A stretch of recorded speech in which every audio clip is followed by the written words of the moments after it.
The Bloomington Police Department is facing pushback after it announced plans to purchase an armored vehicle. And police say it will protect them against powerful firearms, but some residents say the purchase is unnecessary. Barbara Brozier has more. Dozens of residents attended a meeting this week to learn more about the Bloomington Police Department's newest addition to the force, a bulletproof vehicle called a Bearcat. Police say it's necessary to protect against AK-15s and AK-47s, and only the Critical Incident Response Team will use the vehicle. I know there's a lot of distrust of police, but I can never see an incident where we have a protest downtown that we're going to roll this vehicle out to use it. It will not rise to the level of following our policies and following the matrix to deploy our CERT team. But some residents voiced concerns about what they call a militarization of the police department. I find it disappointing that we waited so long to actually have this dialogue. Bloomington's a progressive town, so you would think that it would give our elected officials some type of hesitancy before they authorize a normal vehicle. Bloomington had access to another armored vehicle for more than a decade, but they retired it in 2012 because it needed a lot of repairs. Resident Steve Scott says he supports the purchase and trusts the police department will only use the vehicle when absolutely necessary.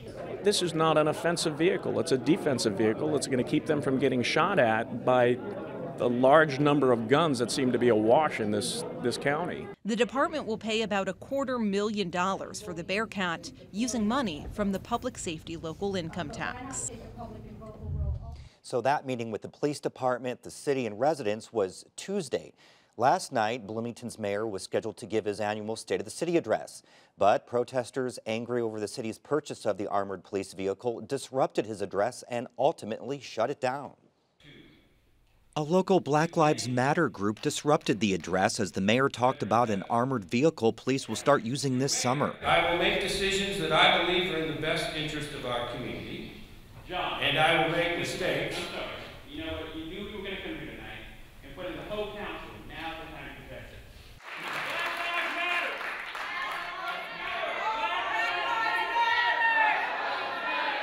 Hamilton asked to proceed with his remarks, but 12 minutes of debate and shouting continued until recess was called. Police Chief Mike Dekoff, along with others, tried to convince the protesters to restore order and continue the address. But as Hamilton tried to start again, the protesters became louder and Hamilton had to adjourn.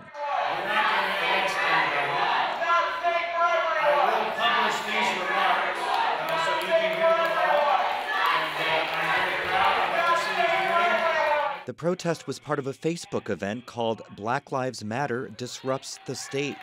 It called to stop the ongoing militarization of local police departments. In particular, the city's $250,000 purchase of an armored police vehicle without public notification. Black Lives Matter Bloomington organizer Vox Booker says sitting outside with signs isn't enough to catch the attention of public officials. This disrupts that process. It's something that's near and dear to the mayor. He tends to like these speeches, and it creates that uncomfortability in people that is going to continue to have people have a dialogue on this. Hamilton says he understands people have different views and it's appropriate to express them in the proper forum. It's unfortunate that a large public meeting was hijacked by a few people with some electronic assistance, but we'll continue to do the good work. I'm proud of what's happening in Bloomington, and we'll continue the discussion about any issue anybody wants to talk about.